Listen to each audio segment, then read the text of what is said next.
won't forget that morning, not if I live to be 100. I counted the men as they marched out of the yard. They'd hardly slept for weeks. We of the CID had slept even less, but the nightmare that kept us awake was all the same nightmare. That's why we weren't surprised when the commissioner asked us up to the conference room for a bit of a talk.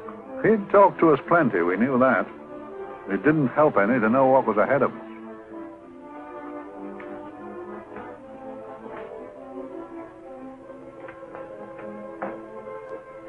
Must we have that window open, Gregson? Oh, shut it if you want to. Chief will be in enough of a temper without having a ruddy blast down the back of his neck.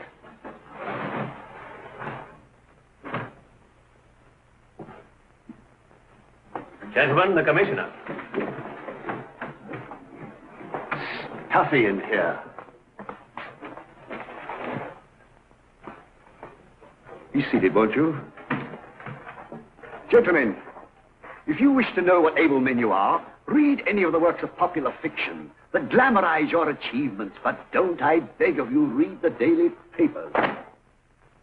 They might give you an inferiority complex. I hate to mention it, but we're confronted with a series of the most atrocious murders since Jack the Ripper.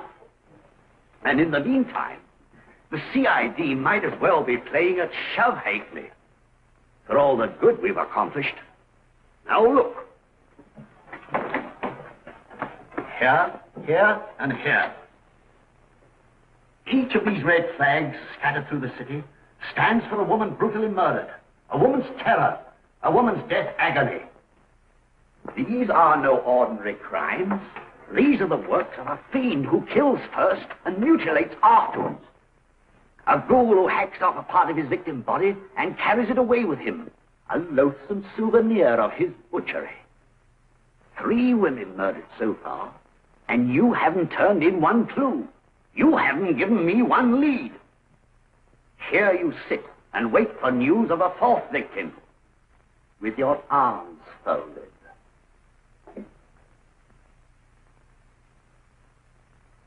Well, we hadn't long to wait.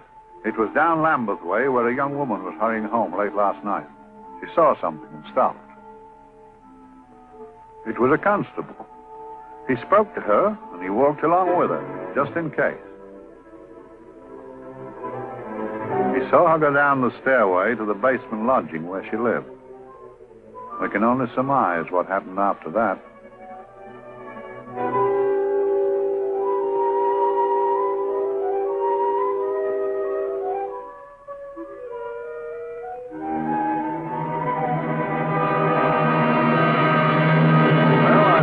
Pride in my pocket and went to see the man who so often helped out Inspector Lestrade and myself in the past, Mr. Sherlock Holmes.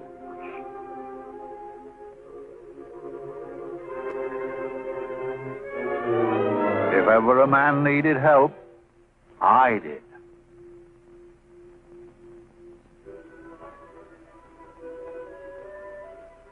This makes 4, Inspector.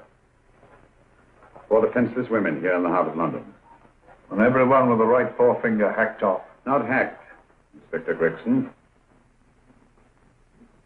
Cleanly, expertly severed. The work of a skilled surgeon. That's our only clue.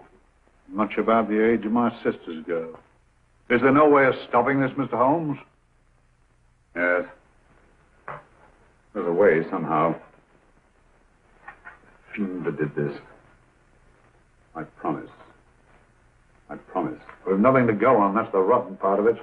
We can't get far without knowing the motive. Well, at least we know what the motives were not. It wasn't robbery, nor passion, thanks be, nor yet vengeance. Because they all came of totally unrelated families. Steady, Inspector, steady. Sorry, Mr. Holmes. I don't turn a hair when it's a bloke that can look after himself. A little slip of a thing like that. Yes, it's horrible. Come on, let's get a drink.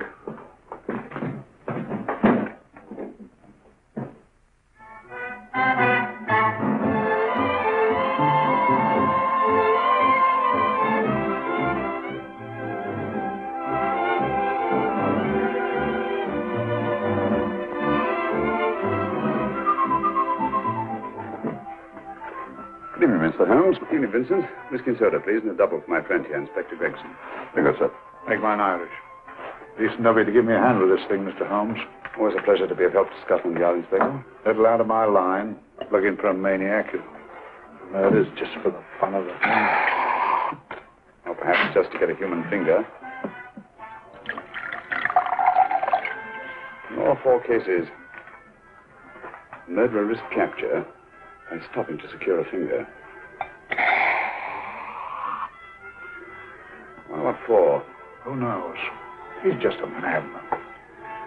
Perhaps there's method in his madness. If we could just trace those missing fingers. If we could just drain the English Channel, we might find a penny. Huh? Oh, thank you. May I keep those, Mr. Holmes? Thank you.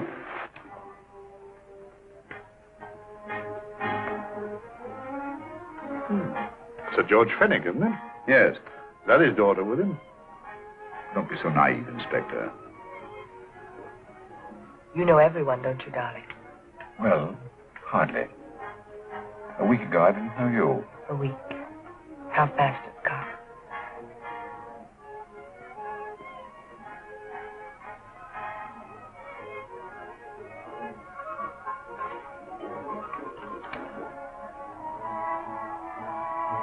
I collect these things. How very quaint of you. Shall we go? Yes.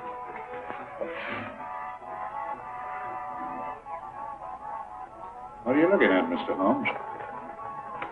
Looking at a very handsome woman. Not for want of the purple, but giving an excellent imitation. Would you like to come to my flat for a nightcap? Lovely idea. Yes, isn't it?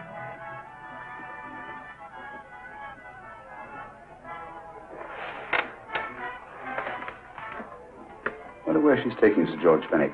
Don't be so naive, Mr. Holmes.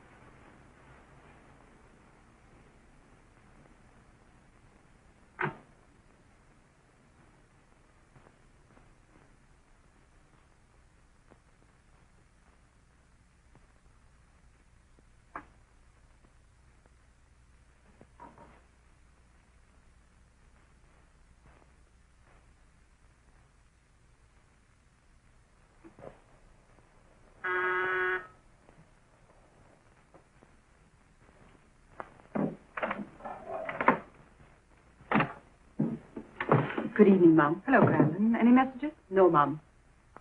Thank you. Drinks, Grandin. One of your nice surprises. Yes, Mum. I say, you don't mean that... Grandin's a marvel, aren't you, Grandin? Yes, Mum. You wouldn't believe the things she can do. Ah, charming thing. Delightful. Really? You think so? I'm so glad. Do sit down. Do you mind? Do I mind? What a question. I don't mind anything, really. Except not being with you. Now, you really don't want me to believe that, do you? Not too seriously. Good. We're both quite grown up, aren't we? Quite.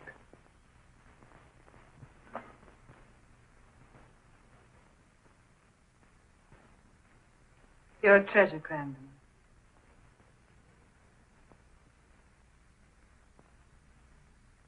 And lower the lights a little as you leave.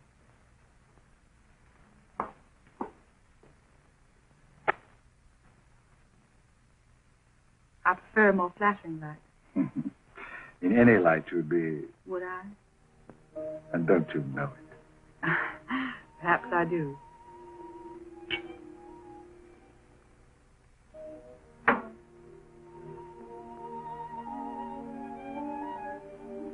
Oh, that priceless woman. You wouldn't believe it, but she's absurdly romantic. She loves dreamy music, and she thinks that we... But we do, don't we? Do we? Well, it's rather soothing, restful. Yes. And we all need rest at times, like tired children who play too long. You've played with wooden soldiers, I suppose. Funny. Hadn't thought of that for years. Toy boats were my special joy. Anything I could set afloat anywhere. Like this. And this. Toy boats sailing into the Never Never Land. The land of beautiful dreams. Look. Look, art isn't it how the light is reflected? Little specks of light that move and move. Like stars on a slowly moving stream. You know, Holmes, I'm very sensitive to atmosphere. No? Yes, I can tell by the feel of this room there's been a murder committed here. It may interest you to know, my dear fellow, it was the other side of that door at the foot of the stairs that the poor girl was murdered. If only I could find it. Find what? The one thing these unfortunate victims have in common that might give us a motive for these murders. There must be something. Another Jack the Ripper, if you ask me, a homicidal maniac. No, Watson. In the case of Jack the Ripper, there was one thing in common. His victims were all from one walk of life, living in the same section of the city. In this case, the murderer chooses his victims from all walks of life and from different sections of the city. No, my dear fellow, this is not the work of a homicidal maniac. It's something infinitely more sinister. You mean the creeps? What on earth are you talking about? Watson, I'm convinced that these murders are only incidental to some larger and more diabolical scheme. That may be, but why the severed fingers? The answer to that question, my dear fellow, is our only hope of solving these mysteries. Yes, sister, I am so happy. I had such a lovely holiday at Brighton with you and Alf. And I'm looking forward to being with you again. Poor little thing. Sort of raises a lump in your throat. I can picture her sitting here happily writing this letter. And a lot bit realizing that she's shortly going to her death. Hello? Gregson? Oh, there you are, Mr. Holmes. I've been looking for you everywhere. What's happened? Murder in Edgware Road, not half an hour ago. Woman? Yes. And the right forefinger cut off clean.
Mum. There's been another of those horrible murders. Dear, dear, how shocking. Yes, Mum. I really don't feel quite safe here myself. Oh, dear.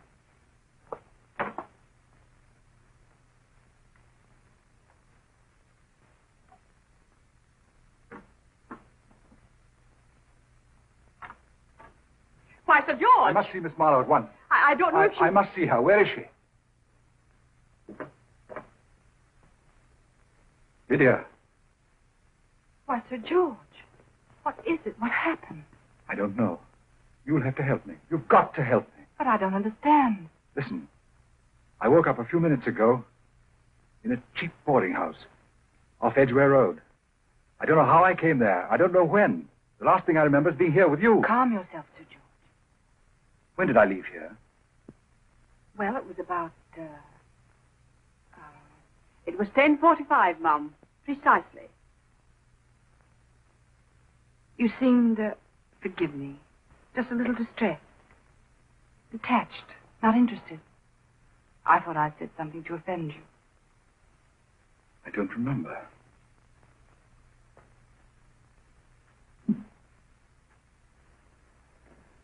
I can't remember. Tell me, has this happened to you before? Before? Well, there is such a thing as amnesia, you know. It was 10:45 when I left you. It was 9 this morning when I woke. Over 10 hours lost. 10 hours that I can't account for. And in my pocket when I woke, I found... Here, in my pocket. That isn't... Oh, it's not for you, of course. It can't be. Excuse me, Mum, but there's a man asking to see the gentleman. Send him away. Yes, Mum. No, please. I'll see him.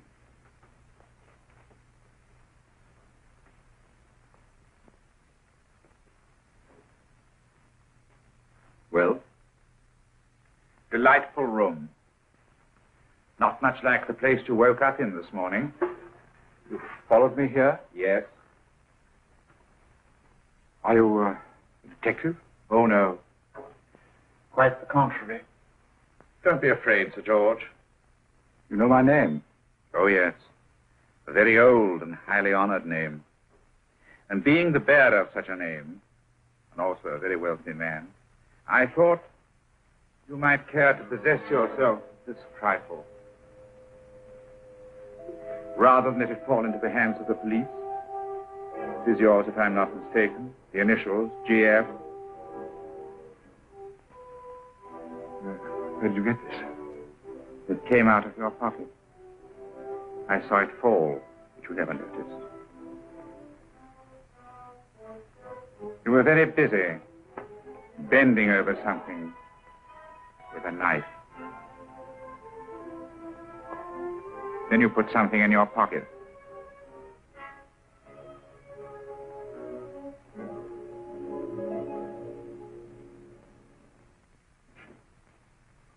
Come along, Holmes, come along.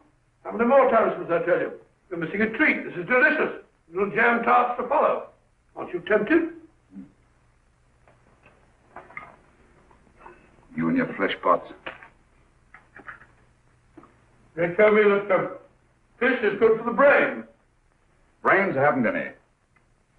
You realize that a whole day and a night have gone by since that festive affair in Edgware Road? I'm as much in the dark as ever.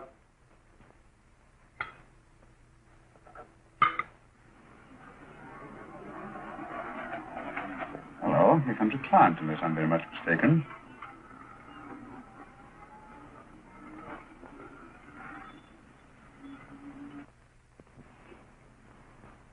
Oh, attractive. Very attractive.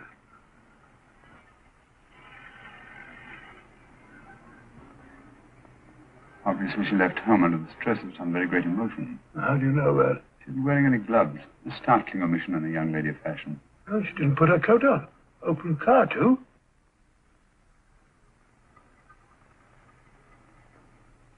Furthermore, there's something in that bag she wants to show me. What makes you say that? The bag doesn't match her dress, indicating it was picked for size rather than style, to accommodate some bulky object. You amaze me, Holmes. What do you mention, my dear fellow?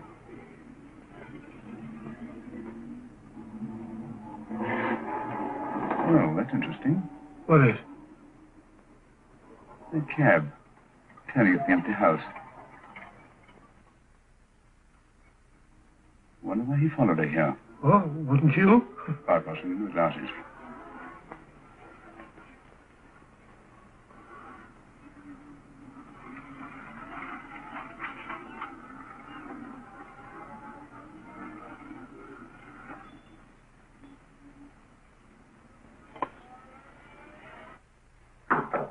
Oh, we shall soon know.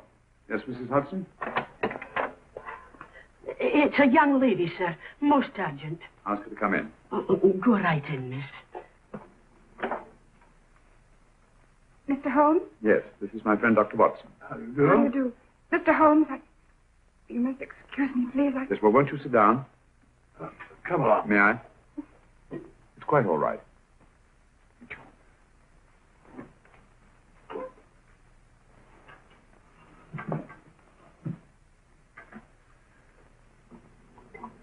Now try to control yourself, Miss Fenwick. You're with friends. You know my name? No magic, I assure you. I've often seen your picture. You're the daughter of Sir George Fenwick, aren't you? Yes. It's about my father that I... What about your father, Miss Fenwick? Oh, I don't know what to do. He's always been the nicest, dearest person. Only since Mother died. Yes, but we know. So I didn't think anything of it when he was away all night before last. But he didn't come home until yesterday at tea time. Didn't come in for dinner at all.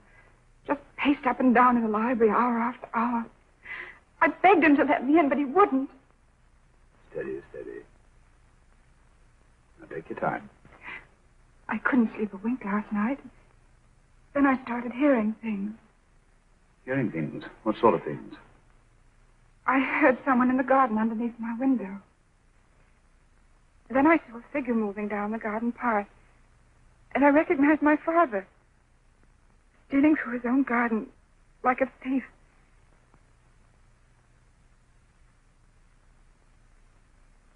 He had a spade in his hand. And he stopped by the greenhouse where he started to dig. This morning, at daybreak, I stole out into the garden and I found this.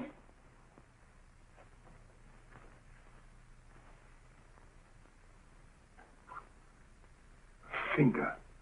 A human finger. Bring up Scotland Yard, will you, Watson? Ask them to get hold of Inspector Gregson and tell him to meet us at once at George Fenwick's house, Kingston. Operator, get me Scotland Yard quick. Where's my father, Norris? He's still in the library, miss. Thank you. We'll see him right away. Will you come with me, please? Thank you. I got your message, Mr. Holmes. Yes, indeed. Dad, may I come in? Dad. Honey? He doesn't answer. You mind? Please do. Thank you. Watson, quick. Oh, Come along no, with me. no, no. Take charge, Miss Fenwick, please. Now, miss, please. Please come along with me.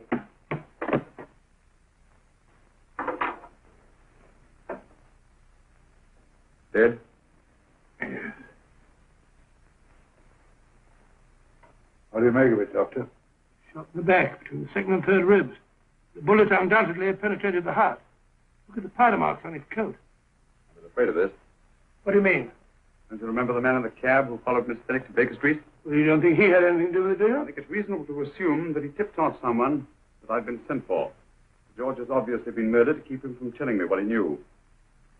What was the weapon used? Small caliber revolver, point blank range, by the look of the wound. The murderer came in through those French windows. The mud from the garden he brought in on his boots. George must have surprised the intruder. Passed the room to him here. The follows we can't tell. But from the location of the wound, I'd say that he turned his back for a moment, and as he turned, the muzzle of the revolver was placed between his ribs and one muffled shot fired. You mean to say he kept on going, even after he was shot? There's no doubt about it. Look there. The trail of blood leads us back to the desk. Something Sir George was after. Something. I know. He was trying to summon help, Butcher. I don't think so, Watson. There's the bell pull by the fireplace. No, you'll notice from the trail of blood that Sir George made straight for this desk here. I wonder, there's something he was desperately anxious to get. Hello. His right hand's clenched. Perfectly natural. Death agony. The left hand lies open. Why only one hand clenched in the death agony? The right hand, the hand nearest the desk. Please note that. If Sir George took something off this desk, something so important that he spilled his last drop of blood to get it, I want to know what it is.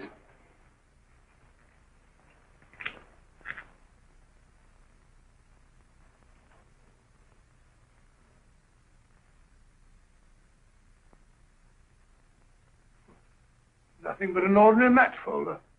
Where does that lead us? I imagine to something very important, Gregson. This match folder's from Pembroke House. Why shouldn't it be? He was there, you know. We saw him yesterday. Yes, but the effort he made after he was shot to get hold of this match folder. It's just possible he wanted someone to remember Pembroke House. He may have wished to recall it to someone who saw him there. Someone who, like ourselves, saw him with a woman.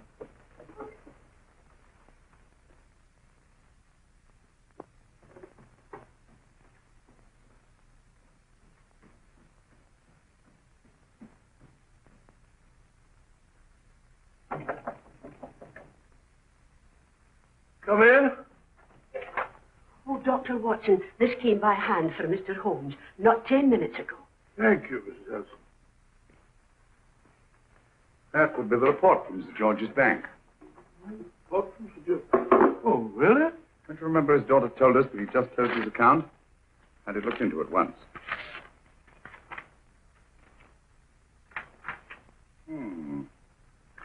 He drew out his entire balance in cash, nearly £10,000, yesterday, just after that young woman was murdered. What does that suggest you, Watson? He paid it out to someone. Precisely. I smell the faint, sweet odor of blackmail. You don't think he paid it out to someone who saw him murder the McLean woman? Sir George never murdered anyone. But he did have that woman's finger, and he empty did have and pay out a lot of cash. That's the terrifying part about blackmail, Watson. The victim is afraid to fight the accusation no matter how false. Once the accusation is made, his name is smeared, and sometimes his life is ruined. Well, Sir George didn't commit these murders. What fiend did? I rather think they're not the work of any one man. Oh, come, Holmes. You don't expect me to believe there's a whole organization going about killing people and chopping off their fingers. That's possible, quite possible. Well, whoever's behind all this thing must be out of his mind. On the contrary, my dear fellow, if my assumptions are correct, this little scheme has behind it the most brilliant and ruthless intellect the world has ever known. You don't mean Professor Moriarty? I do. Oh, steady, Holmes, you've got him on the brain. This is the third time in as many months you've suspected him of unsolved crimes. He's dead, you know. Is he? Is he? You know he is. He was hanged in Montevideo, well, over a year ago. I know that someone was hanged in Montevideo under that name. But I'll stake my reputation that Moriarty is alive and here, now, in London. Hello? Yes, Dr. Watson, wait a minute. Me? Oh, yes? This is Dr. Watson speaking. No, I'm afraid I've retired. I don't practice anymore. What? Oh, that's a different thing. An emergency case. Well, just a minute. Yes? Yes, well, see if she's not moved. Remember that? Don't touch her till I get there. Fractured case in the Cardinal's Mews. Heavy woman. 14 stone.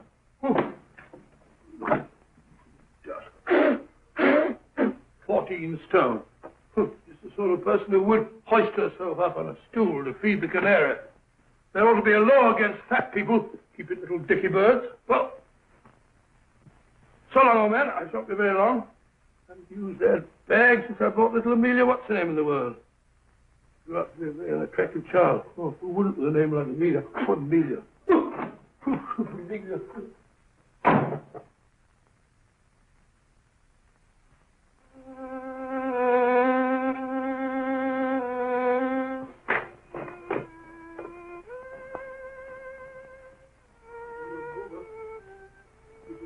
Stupid about that.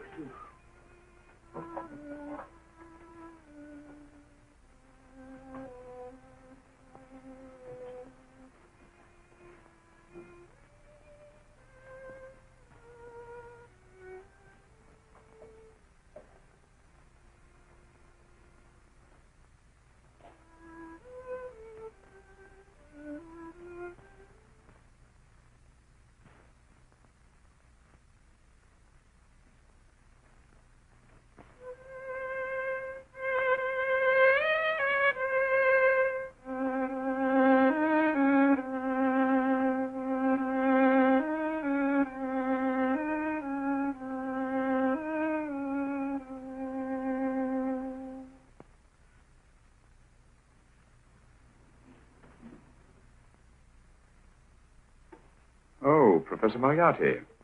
Not that I wish to appear inquisitive, but to what am I indebted for the pleasure of this visit? Scotland Yard will be interested. It's very convenient for me to have Scotland Yard think that I'm still dead in Montevideo. I never dreamed of fooling you. Thank you. The thought occurs to me, Mr. Holmes, that there are some advantages in living within the law. You're very comfortably fixed here, aren't you? As I get on in life, the little comforts appeal to me more and more. Oh, I beg your pardon. Won't you sit down? Thank you.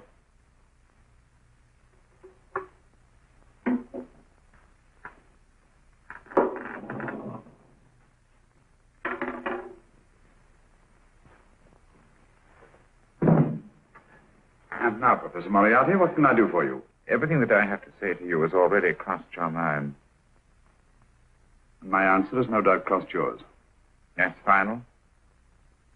What do you think? I shall not rest until you are hanged for the finger murders. You've no proof, you know.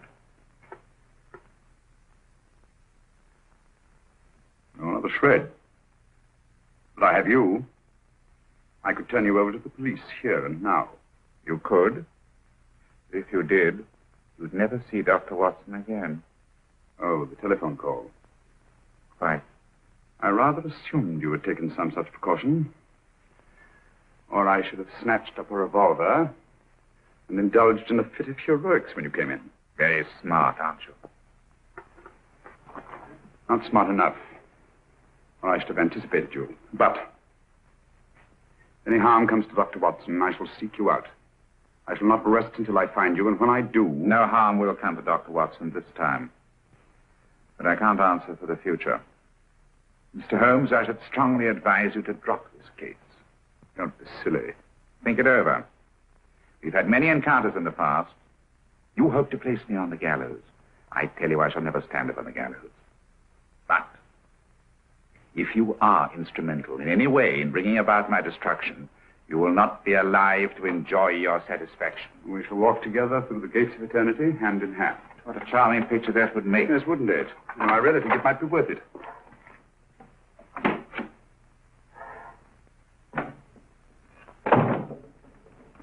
Shoelaces, Governor? Tuppence a pair. And strong enough to hang yourself. How many more times must I tell you I don't want your filthy shoelaces or your company? Shoelaces, Governor? Last impertinence. Run along, my good man, or I'll give you in charge. Shoelaces, Governor?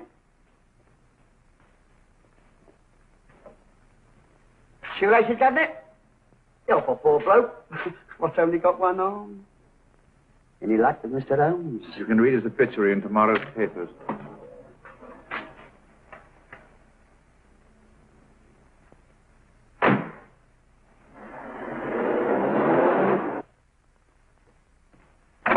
Oh, there you are, Watson. Come in. I was, just going out to look for you. Look for me, what for? Suppose you don't think I know my way about. Well, you're right, I don't. Blast all practical jokers anyhow. Know where I've been? On a wild goose chase. Exactly. There's no such number in McCardle's Muse. Some fool's idea of a joke. Did you see anyone? No, nobody especially. Only a whining old idiot selling bootlaces. Assistant beggar, wasn't he? Stuck to you like grim death. Huh? How do you know? Finally left you for someone who looked like better pickings. Someone, my dear Watson, was Professor Moriarty himself. What? Just called on me. Moriarty here and you let him go? But you must be out of your mind. Why? Well, he bluffed me into believing that he was holding a friend of mine as hostage. Friend of yours who? Oh, nobody very important, just a fat, lazy fellow. Medical man, I believe. Medical man? Do I know him? Yes, I think you do. Fellow by the name of Watson. Watson, never heard. Who, me? I'm afraid so, old fellow. Your street hawker's job was to do away with you in a certain contingency. And you let Moriarty go? Because of me? I had no choice. Can't afford to lose you, old fellow. Well, it's a very decent of the old chap, I must say, but... well, I wish you'd nabbed him. We shall, never fear. I know the motive for the finger murders. All I have to find out now is the method used with the blackmail victims. Method? Yes. How does Moriarty get them to the scene of the crime? How does he plant those severed fingers on them? And how does he scare them into believing that they may have committed those atrocious murders themselves? Curious.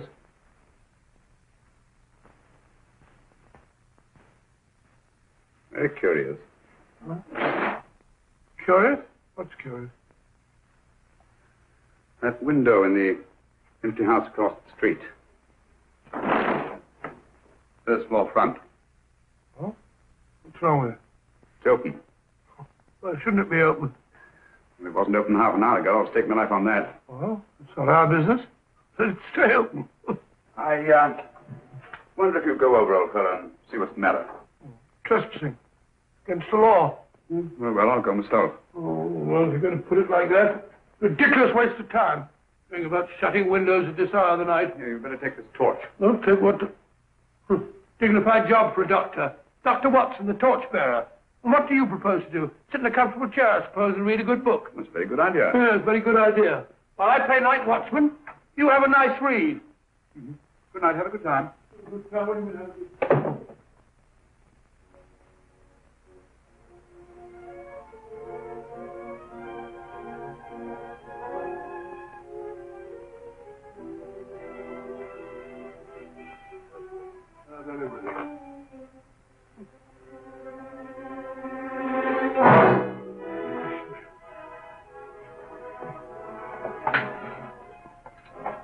What's it for? Oh, umbrella stand. Pretty little thing to keep about the house. Must have been a pet.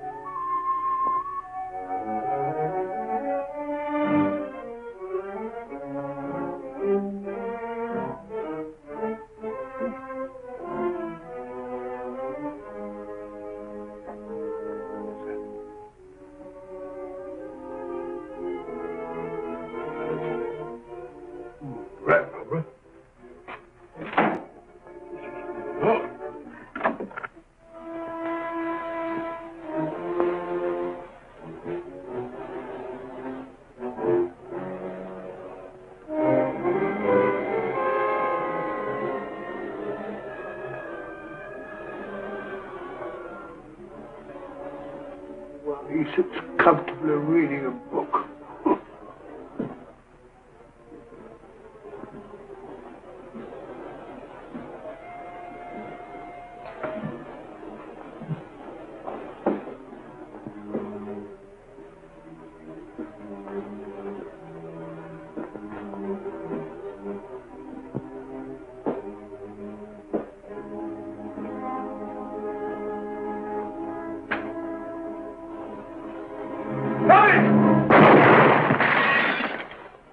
He killed Holmes!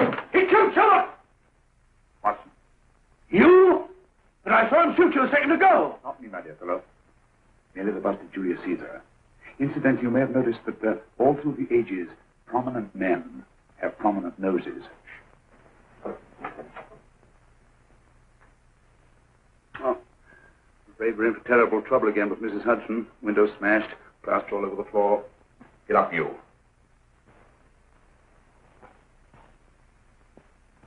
Corporal Williams, Middlesex Regiment. Discharged from the army as physically unfit. Papers seem in order.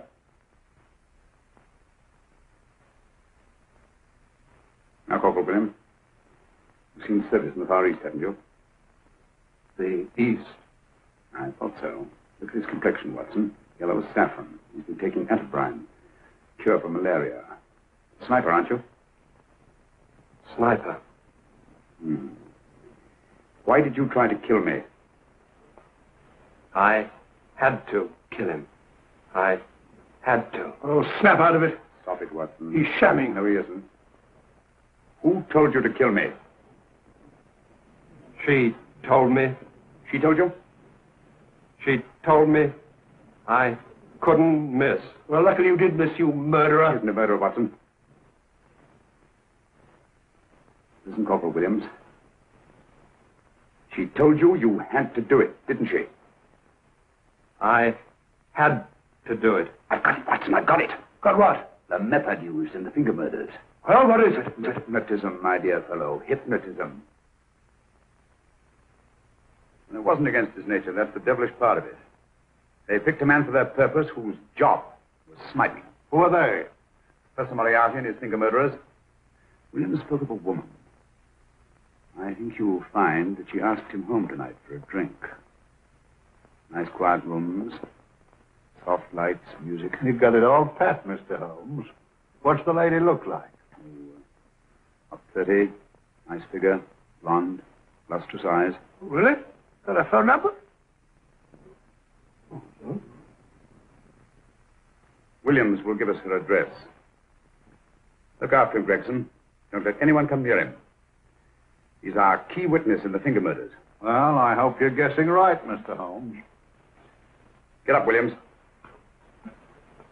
Now, go with Inspector Gregson anywhere he tells you. Come on. Yeah. Ring me as soon as he comes to himself, will you? I will. Good night, gentlemen. Good night. Well, if you believe that fellow Williams was hypnotized, I suppose you think Sir George Fenwick was hypnotized, too. I'm quite sure of it. Have a cup of tea? Thanks, old boy. Nothing to eat. Well, why didn't these people make Sir George do the murder himself? Because they didn't want to get him hanged. They wanted to blackmail him. Well, who do you think the actual murderer is? One of Moriarty's gang. A diabolically simple technique. Kill a woman. Yes. But why cut off the fingers? My dear fellow, don't you understand? The severed finger is what links the blackmail victim to the murder. He wakes, finds the grisly thing in his pocket. Doesn't know how it got there. He's no idea that he's been hypnotized. For all he knows, he may have committed the atrocious crime during some dreadful lapse of sanity. In that state, when he's utterly demoralized, the blackmailers take over. Is that it? Undoubtedly. You see, they swear that they saw him commit the murder. And, being human, the victim will pay anything rather than stand trial on a charge that will make his very name loathsome. Well, it all fits in if you believe in hypnotism. The only possible explanation. You think the hypnotist is that woman with the blonde hair and the lustrous eyes, the woman you invented? I didn't invent her. I saw her. What are you talking about? That woman, my dear Watson, was with Sir George when he left Pembroke House. I saw her there. I shall see her again, and Williams will lead me to her. That's why it's so important to keep him safe. He will identify her.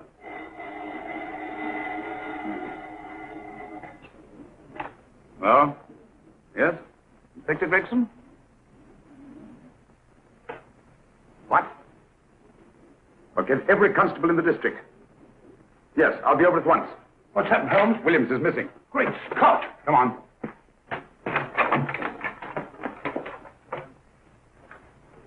Lorry crashed into Gregson's car. During the confusion, Williams disappeared. Escaped, eh? No, kidnapped. To keep him from talking when he came to. You don't think that Moriarty... Moriarty? Anything is possible.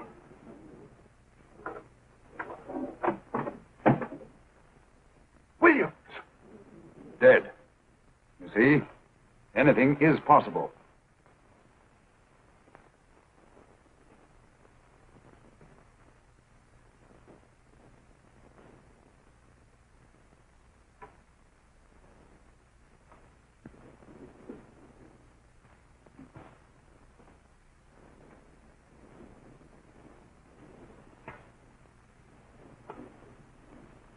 Oh, good morning, Professor Moriarty.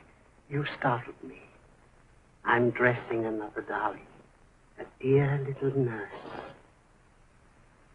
Is there anything wrong with your finger? Just a splinter. Nasty thing, splinters. Most trying. One can't be too careful. But I'll get it out for you.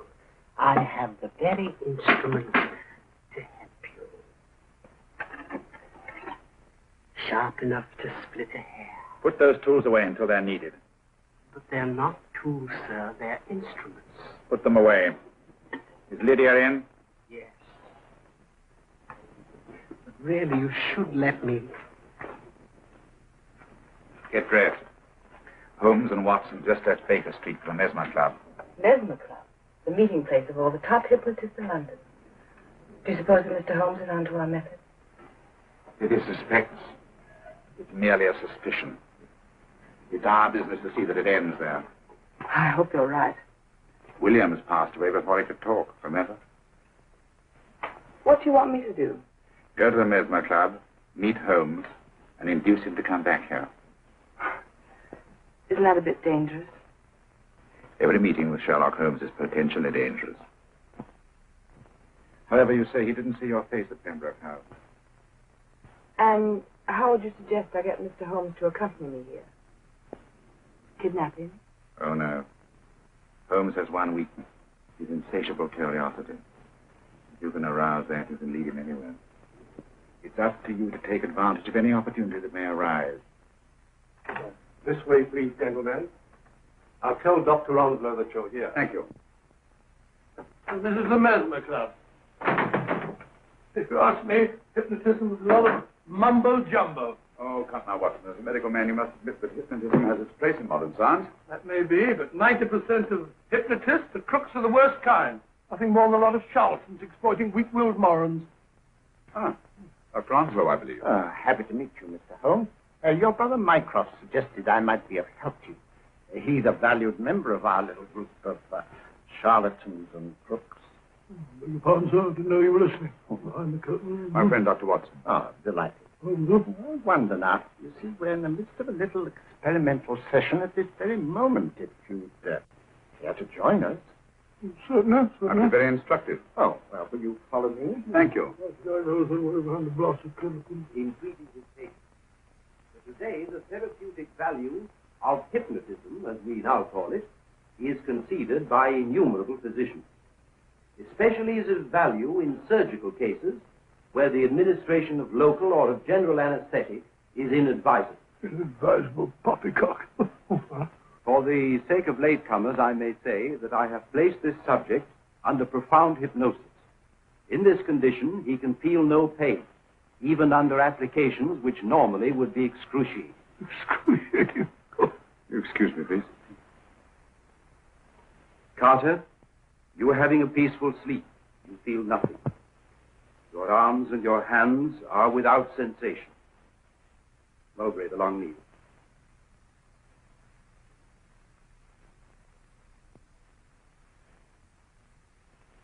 Carter, give me your right hand.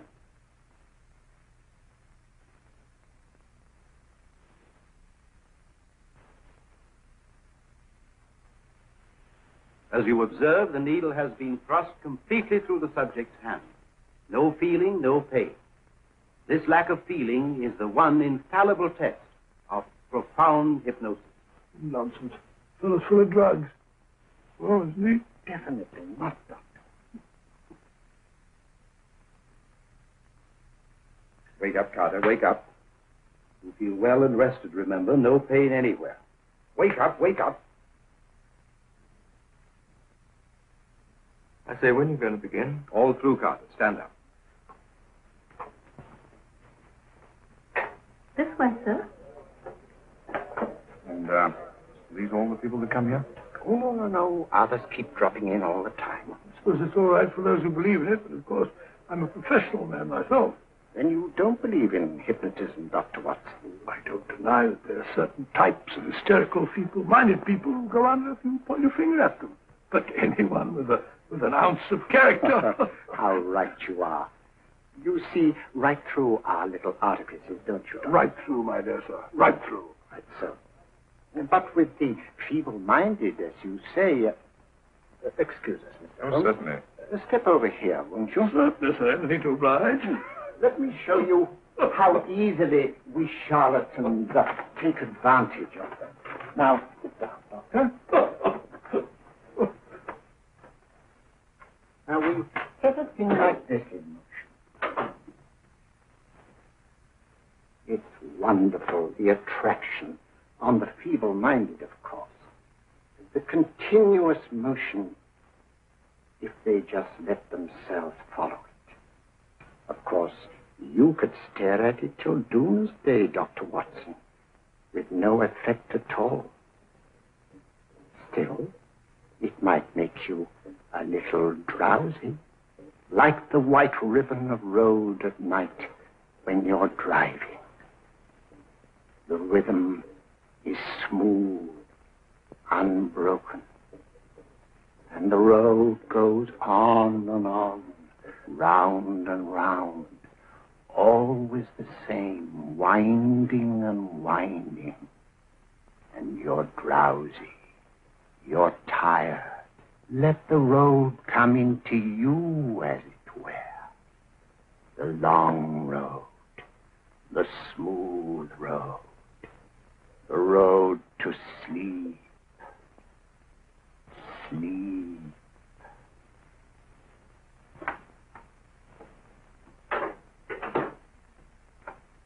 Open your eyes. Stand up. Turn around. And now, Dr. Watson, you're on a holiday in Scotland. The country is amazingly beautiful. We're coming to a stream. It isn't deep. Better take your shoes and socks off.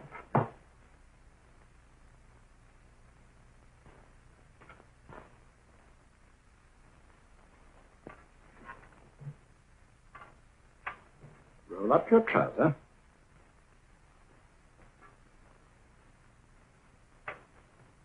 That will do. The other leg is waterproof. Turn around. Mind the pedals.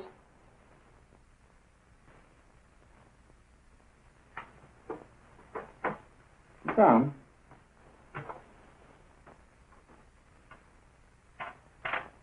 Wake up now.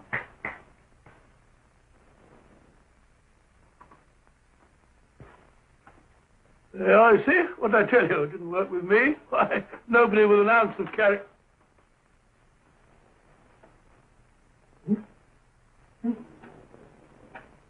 I think you'll need these.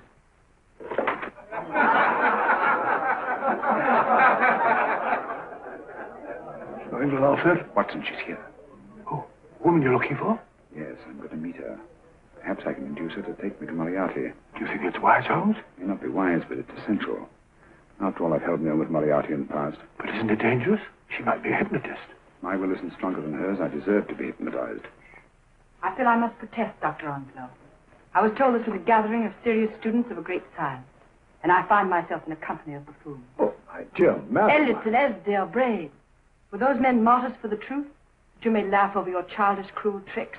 I must say I'm in complete agreement with you, madam. This was the most unnecessary performance, Dr. Onslow. Beg your pardon, sir. My name is Holmes, Sherlock Holmes. At your service, madam. Thank you, Mr. Holmes. I'm afraid I've created a rather embarrassing situation. But you see, I'm interested in the serious study of hypnotism. So am I, too. Perhaps we have something in common, Mr. Holmes. Perhaps we have. Would you join me for a cocktail at Pembroke House? I should be delighted. Good.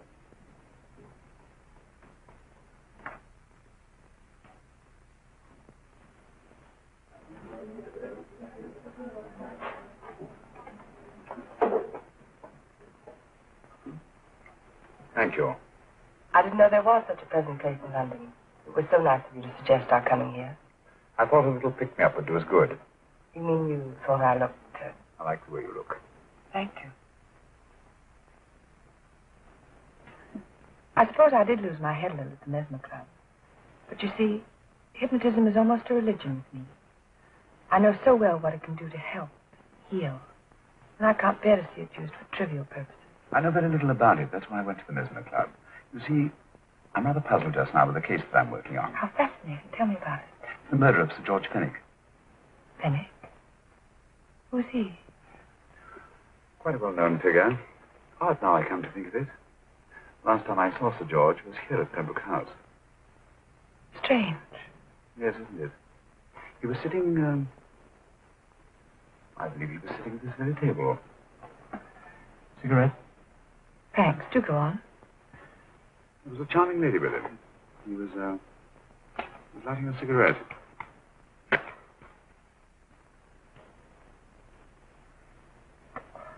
Charming.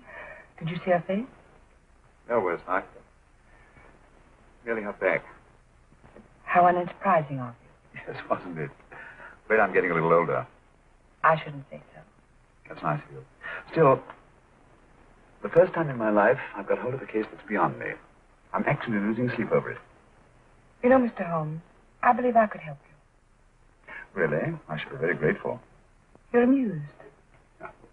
Really skeptical. How would you go about it? I've used hypnotism more than once in healing. Not for profit. I'm not a professional. But I do think I could help you. If you care to... I can't think of a pleasanter experience.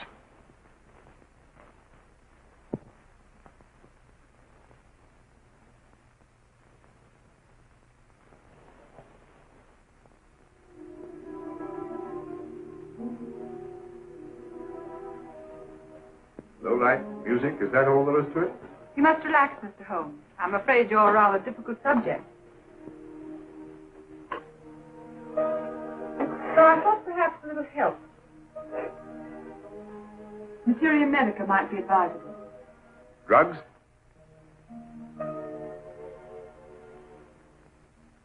No, I'd rather not, if you don't mind. As a matter of fact, I'd rather not myself. But Shrink Nelson, who practiced in Munich, you know, believed it the best means for difficult subjects. Do you mind? Well, as a matter of fact, I don't approve of sedatives. Just as you wish. We don't have to go on with this at all, you know. Wait a minute. Wait a minute. All right. I'll take a chance. It's really quite harmless. What is it? Cannabis japonica, an oriental soporific. You need water.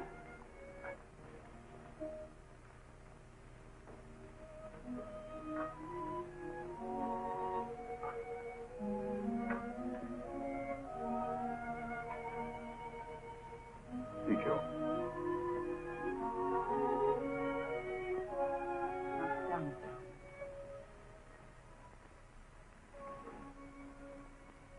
You feel yourself growing drowsy. Don't fight it. Give in to it. Because you do want to sleep, you know. Just fix your eyes on this one white flower, floating on the water. Empty your mind of every other thought. Follow the motion of the water. So smooth. Not a ripple. Waters of forgetfulness.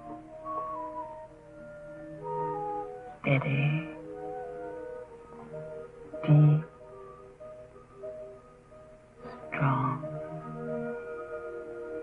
Strange, isn't it? How the light is reflected.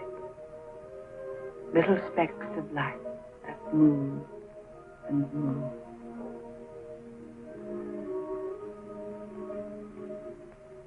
It's restful here.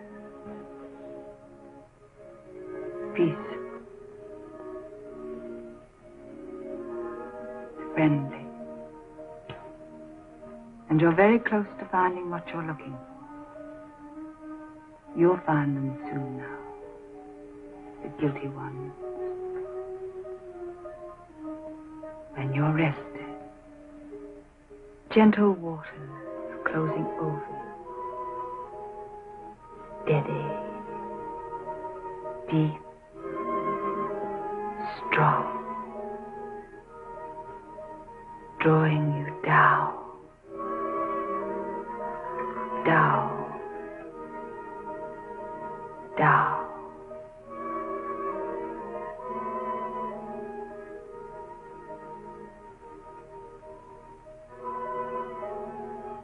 Sleep. Sleep. Sleep.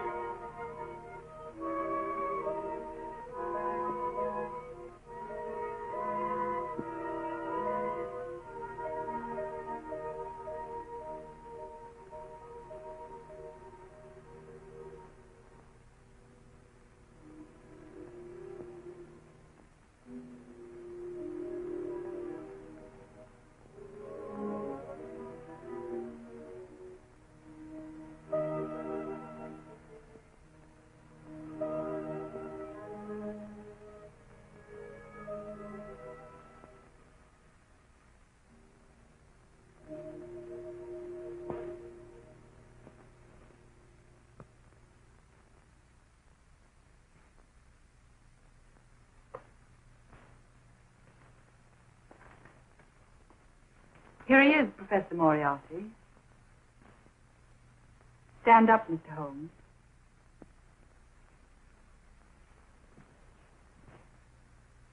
Open your eyes. Face this way. Are you satisfied? We are dealing with a clever man. He may be shamming. There's just one infallible test for profound hypnosis. You ready, Dr. Simnel?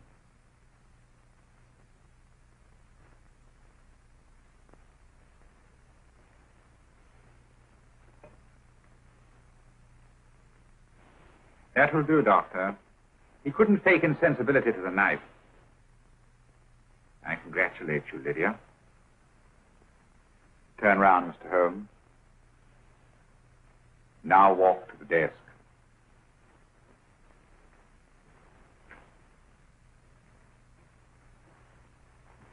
Sit down. Take that pen and write what I tell you to write.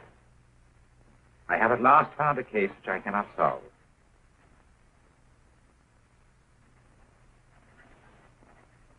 I have outlived my usefulness. Therefore, I have decided to end my life.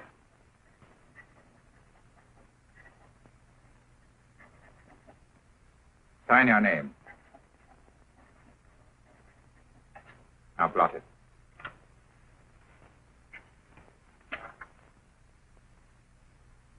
Fold it up. And put it in your pocket. Come, Mr. Sherlock Holmes. Go out onto the terrace. But it won't look like suicide, sir. I'm sorry, but Mr. Holmes' injuries must all be self-inflicted. Let's walk a little, Mr. Holmes. It's so pleasant here in the garden. Just step up here onto the terrace. A nice, broad terrace. Now turn to the left and walk slowly to the end of the terrace.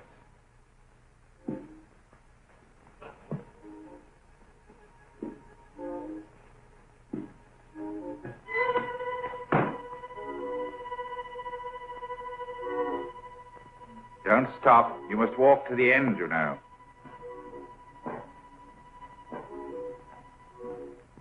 The end leads to an open doorway. You can pass through it in perfect safety. In the room beyond the doorway, you'll find what you've been looking for. Must you drag this on? This is the moment I've been anticipating for a long time, my dear. Go on, Mr. Holmes.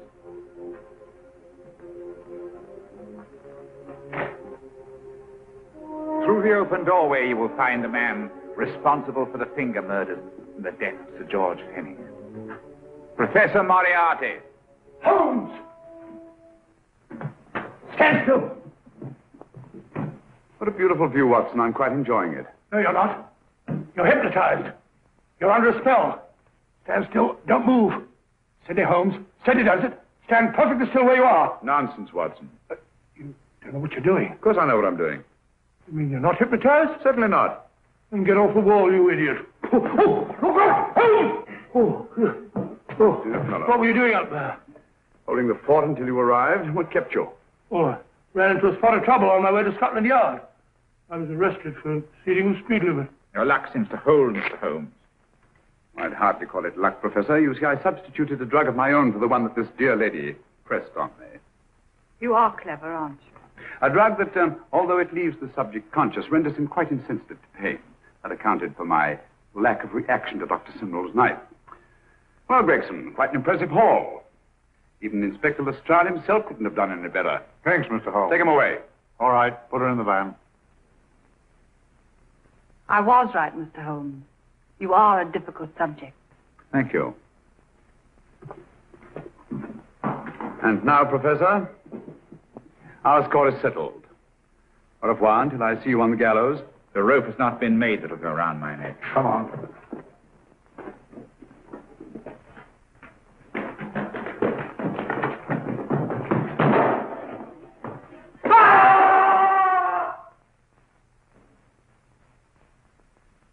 take care of things, Mr. Holmes. Thank you, Inspector. Come on. An evil man, Holmes, but what a horrible death. Better than he deserved. What are you thinking of? I'm thinking of all the women who can come and go in safety in the streets of London tonight. The stars keep watching their heavens. And in our own little way, we too, old friend, are privileged to watch over our city.